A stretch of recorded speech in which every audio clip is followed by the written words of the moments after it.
So, do you remember at the height of the Phillip Schofield scandal, Dame McCall, the person concerned with, I think, ITV, promised LUCY FRAZER, who is the Digital Culture, Media and Sports Secretary, that she would be conducting an investigation into all that has happened with Phillip Schofield. And this was supposed to be published this month.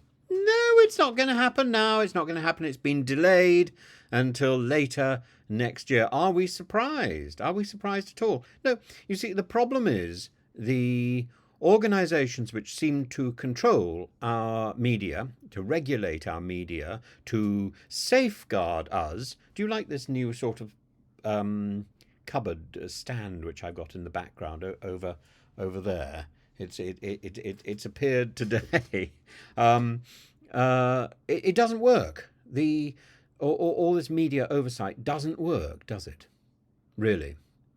Do you feel protected? Do you feel your programs? Do you feel your newspapers? Do you feel your media in general is better now than it was 6 months ago?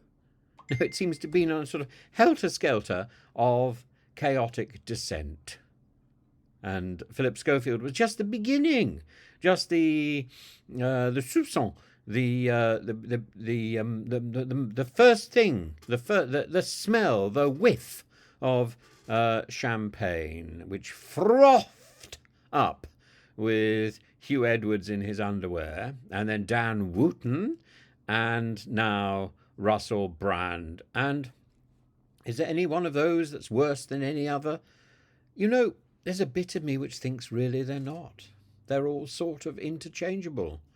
And I suspect the thought is that if people are being pilloried in the media, then I suppose maybe the government thinks that our attention is not on them. Well, my attention is on LUCY FRAZER.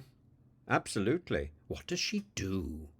You remember Frankie Howard? I blame her. Oh, I blame her. Well, we do.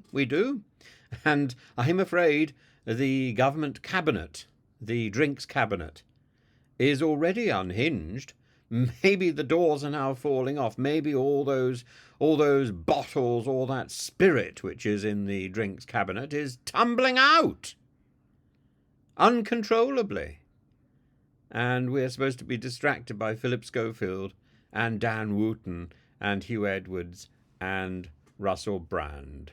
No matter what these people may or may not have done, surely our present drinks cabinet, that is supposed to be running our country, is all the more pernicious, all the more at fault. And the DCMS committee, surely that should be doing its job. Instead, it's sort of avoiding its job. It starts an investigation into reality TV. It doesn't finish it. If I didn't finish a job, a task that I'd set myself to do or that someone had set me to do, then I would be considered lazy. So when are we going to admit the truth and recognize that the system is lazy? The system is controlled by lazy individuals. We call them Ofcom. We call them digital culture, media and sport. Too many words and not enough action. Why are we surprised that the Phillip Schofield report isn't being published? We shouldn't be surprised. That's the way things work. Kick it into the long grass and maybe nobody will notice. Long grass, I almost made that sound like something rude, didn't I? Whoops. Very Frankie Howard.